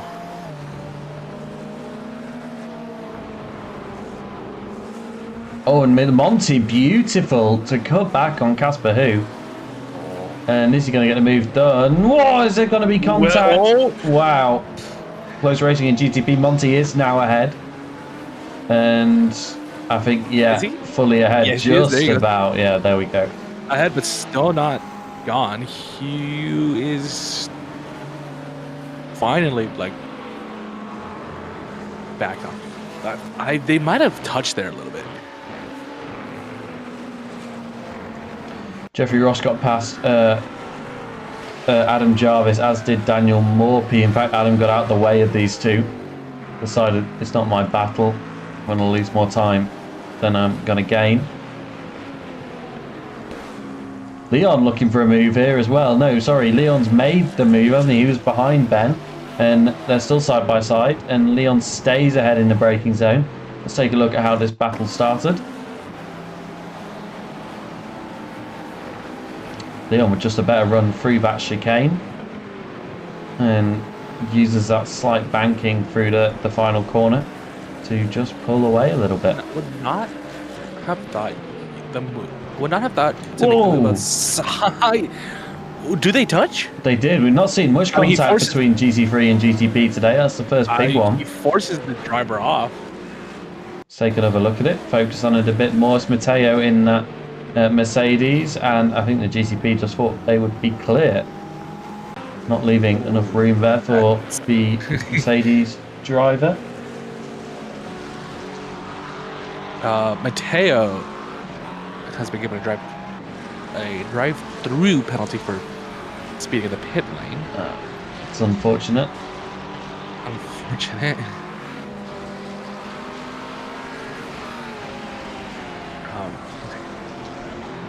Wait, drive-through and then he gets bullied And by. then he gets bullied off Was the that- road, yeah. Oh, poor Mateo. That lead for Brody is still coming down. I wonder if he is trying to fuel save a little bit.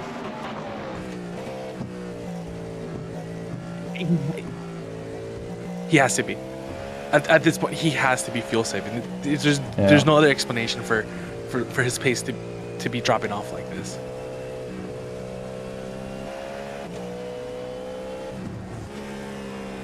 Yeah, it must be. Must be.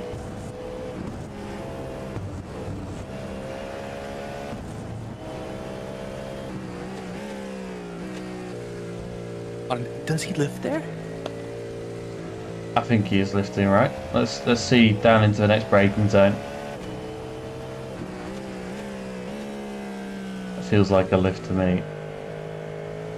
It feels like he's lifting.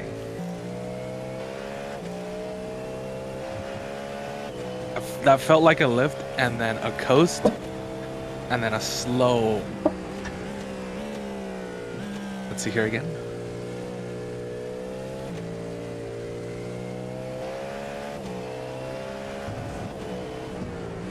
Into the pit lane.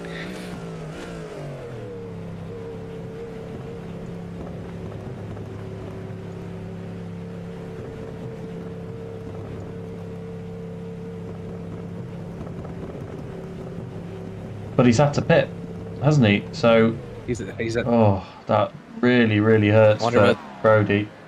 Who's going to lose the lead, surely here. He's going to. He is Ah. going to lose the lead. Yeah, Pete takes the lead. But Daniel Renek also had to pit. So What? Pete Preens is the driver that Brody's going to have to catch. What? So, yeah. And Leon goes through as well, though. And Brody's on pit exit now, so he's about 12 seconds off the lead. He's not going to be able to get back to the lead, unfortunately. No. You wouldn't have thought, unless other drivers had to come into the pits. If other drivers come in for a splash of fuel, I'm going to. I would be shocked. Ross and Morphy I- side by side here into turn 2. And Morphy's still ahead just about. Someone's been off ahead because there's an awful lot of gravel all over the road. That was Teeman Scholten, I think, ahead. Yeah, I don't think... I'd be surprised, like you say, if these other drivers have to come into pit. You wouldn't expect it.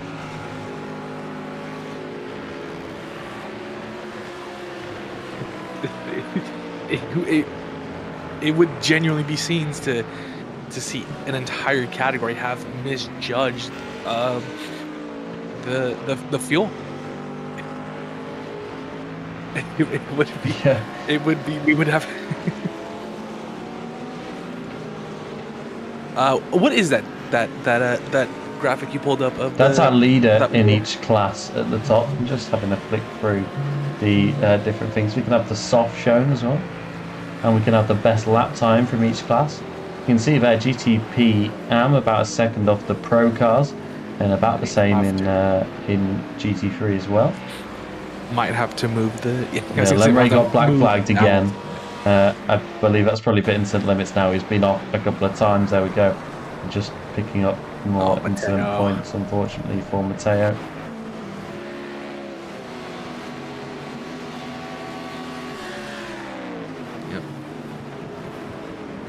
Love seeing, keep seeing new things with this the new graphic package we have for this season.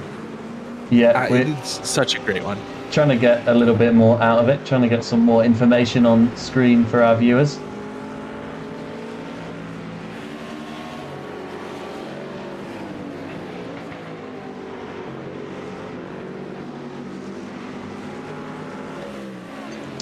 So Morphy staying ahead of Ross here. Staying ahead with the assistance of a GTP. Traffic is going to play a huge factor this late into the race.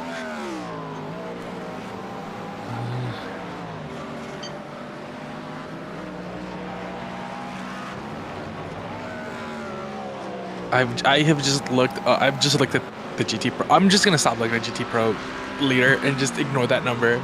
It Yeah. just keeps going up.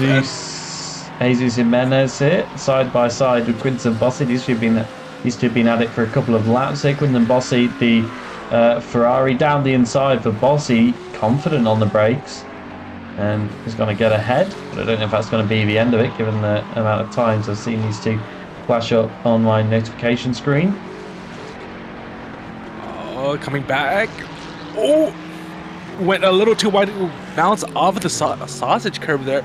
We have talked about the absolute limits that is the sausage curb all day, and Jimenez has found them. We've missed it. Sorry, we've missed a checkered flag. Yeah, Maximilian Meyer, 28 seconds clear of his nearest rival, takes the win in GTP Pro. 28 seconds. That is absolutely incredible. GTP Pro, 29 seconds clear at the checkered flag. Well, we're not there quite yet because Albert Preen's not taking it. I think it's going to be just over 29 seconds, is it? Or is Preen going to scrape it back under? No, 29.063 seconds. That is the biggest winning margin we've had in a long time. Ayrton Koikkonen comes home P3. Brody Maynard will only make it home in P4 in GTP Am, unfortunately. I am now curious, what is the largest win margin ASR has had? Yeah, I honestly can't think of one bigger than that. At least not for a long time. I'm sure Andy, our race director and holder of all stats and documents, will have that number up somewhere. If not, why does the Porsche look so big? I forget how big the GTs are.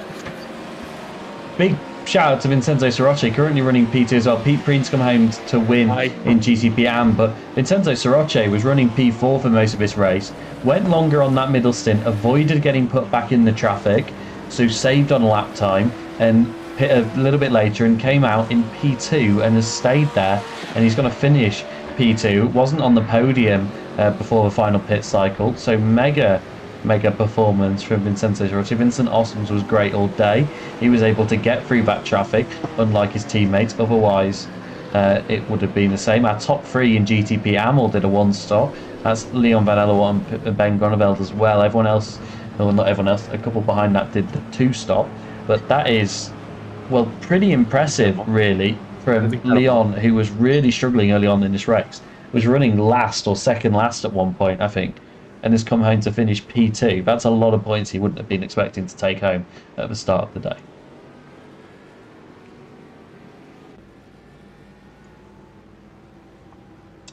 Right, let's take a look at our race results.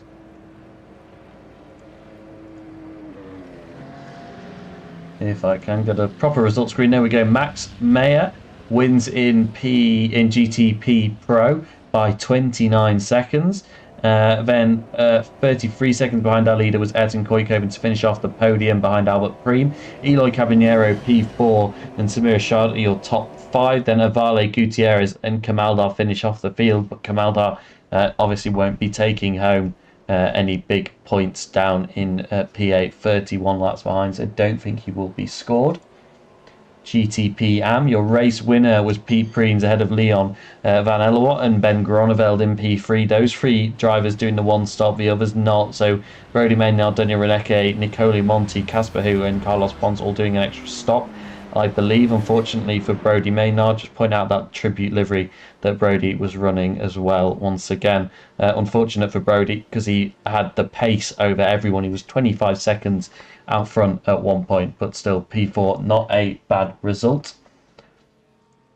GT3 Pro, Vincent Osmonds wins by just under 2 seconds to Vincenzo Soroche, who did that alternate strategy that we spoke about. Daniel Moore P3, Jeffrey Ross P4, Sven Elmers in P5, Adam Jarvis P6, Gregory Kohler P7, Riva P8, Van der Meulenbroek P9. We're getting lots of donuts on the start finish straight in the background there, and Oriel Falk 22 laps down did not finish the race after that contact with the barrier. And you know what, Adrian, take us away with GT3 Ham. 1 second, sorry. I was just reading why Brody died off in that second stint because he did not take tires. Oh wow, that really hurts for Brody because that's hurts, that's yeah. probably another 10, 15 seconds. He would have Yeah. been still within the battle, I think, if he He had a hadn't pit for unchipped those tires. That tires. is so unfortunate. Jose Villaro? Is it Villarejo, I think. Villa Villarejo? I I don't am know. Mexican. I am Mexican. I should be able to say this. Villa. Oh my god. I'm also a little dyslexic. Villaro finishing P1 in the category, followed by Senna Boghoven. You're evil to me. You're evil.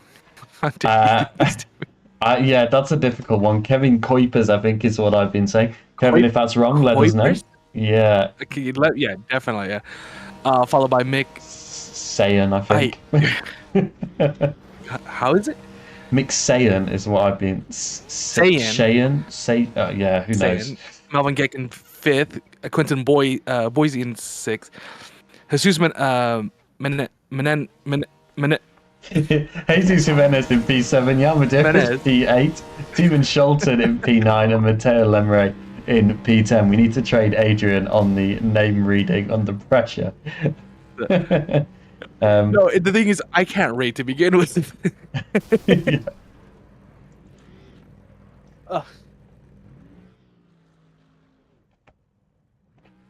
Brody saying that he's changed his mind and he meant to tick the tires so that he made the championship battle interesting. Right. I am going to say head over to our Discord to view the full and confirmed race results once they've been reviewed by Race Control. And I tell you what, for the first time in a while, before we do any of that, we're going to have a quick interview because I'm just trying to make it so I can drag him down, but I'm going to do it the old-fashioned way and move Pete Preens to our interview room. Hi, Peter. I don't think you were necessarily expecting to win that one, but to come home with the win at the end, that must have felt pretty good. Yeah, that was pretty good fuel saving and hard race. No tires change. I didn't expect that win though. I don't know what happened with Brody, but yeah, I think Brody posted a message. He couldn't save the fuel to do the one stop like the rest of you did, and then he pitted and forgot to turn tires off. So it just started changing his tires while he was in the pit lane, unfortunately. So lost a bunch of time for the tire change. But still, you were the first of the drivers that was able to make that one stop work, and came home with the win. Thank you. Yeah, it's my first win at ASR, so I'm pretty happy, and still in the lead for the win maybe. So yeah. I mean, yeah, it's pretty good, and the pace is pretty good as well. I know Brody was pulling away, but he was obviously not saving enough fuel to do the one stop, so you have to take that into account as well. Whereas you were probably, I imagine, fuel saving a fair amount. Yeah, he is faster than me, but I have to take these races, I guess, for the points, and then we will see. All about with consistency at the end of the day as well. Exactly. Yeah. All right. Well, thanks for joining us, Peter, and congratulations on the win. Thank you, guys. Have a good night.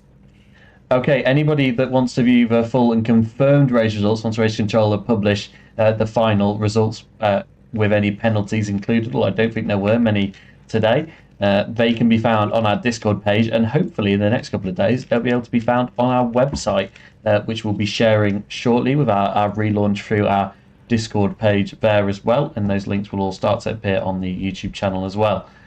So thanks to everybody that joined us, and we'll see you next week for our first ever GT3 only round. Where are we, George? Good question. I always forget. It's somewhere in America.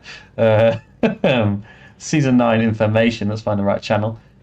We are at Virginia International Raceway. Virginia. Yeah, VAR. That's a debut round in for Still Racing. We're not raced there before, so that's going to be great, and we'll see you all next week. It's gonna be great. Yeah. See you next week, guys.